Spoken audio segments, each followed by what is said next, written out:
to go fishing today.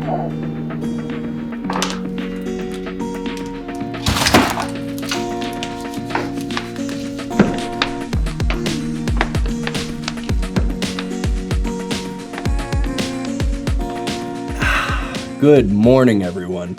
I'm going fishing today, and I am notoriously late when I'm not the one rowing, and Dad will kill me if I'm too late. So we're running an Orvis streamer school here in a couple of weeks, and we've been getting a lot of questions about, what is your streamer setup for Southwest Montana rivers? What should I be bringing? What should I be buying? I'm gonna go over my setup. Truth be told, this whole setup was taught to me by a guide over on the Yellowstone who just has a knack for catching big fish. And he showed me the ropes on my own river.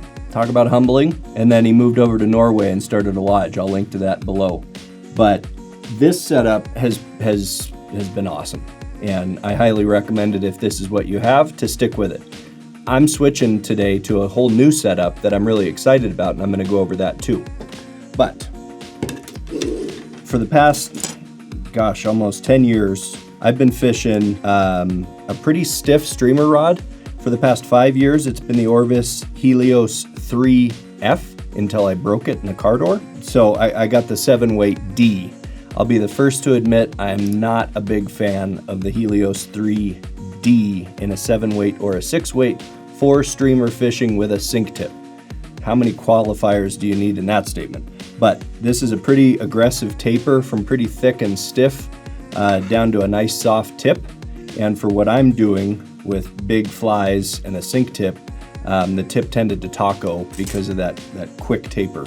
On the rod, I've got the Orvis Hydros SL3 Large Arbor reel with a ton of backing.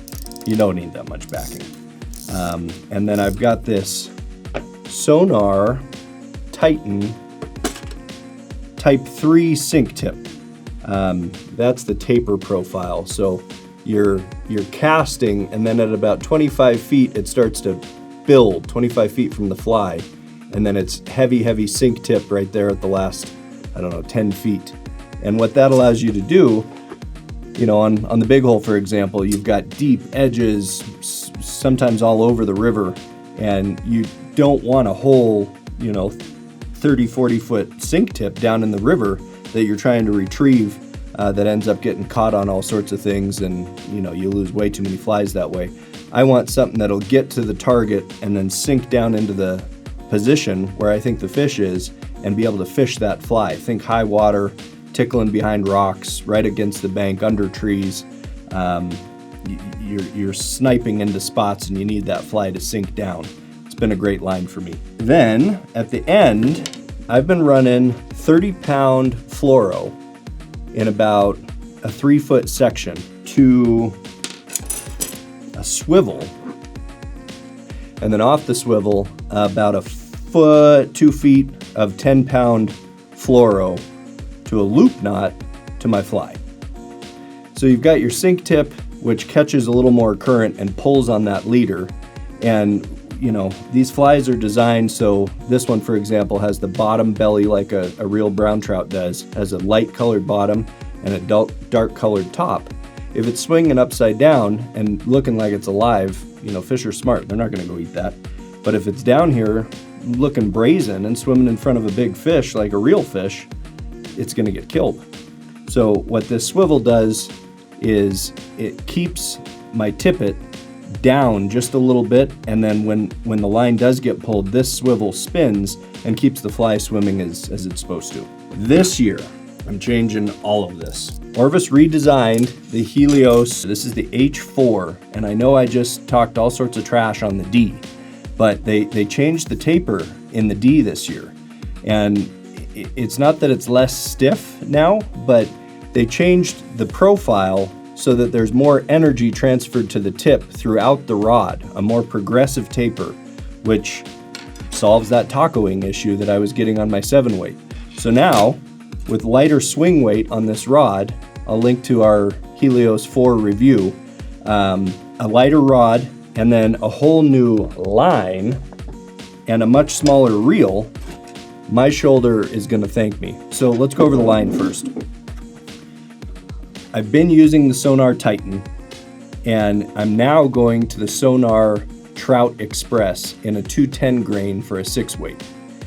They used to have this progressive, starting to sink and then really fast sink here at the end, whereas now it's just bam, there's your head, and then right here in the middle is the big belly of this taper, and then you've got your sink tip. So what does all that mean?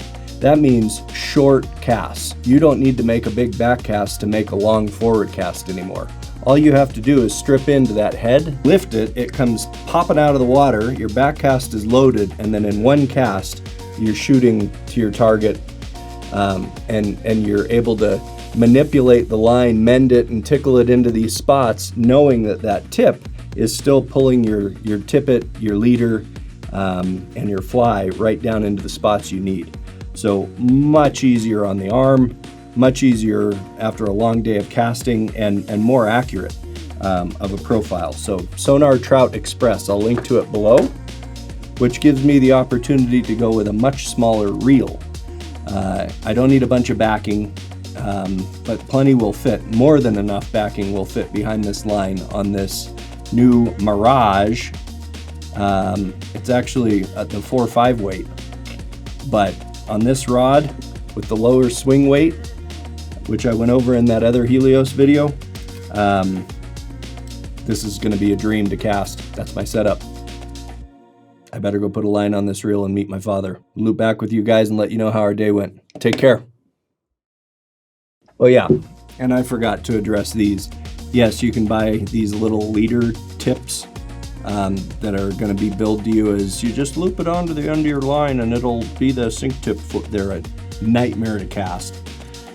They're weak, so they break all the time, and then you end up doing these terrible, loop knot attempts at the end, or stick a little tippet ring in there that rips out and you lose the big fish.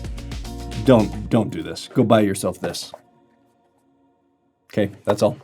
Take care.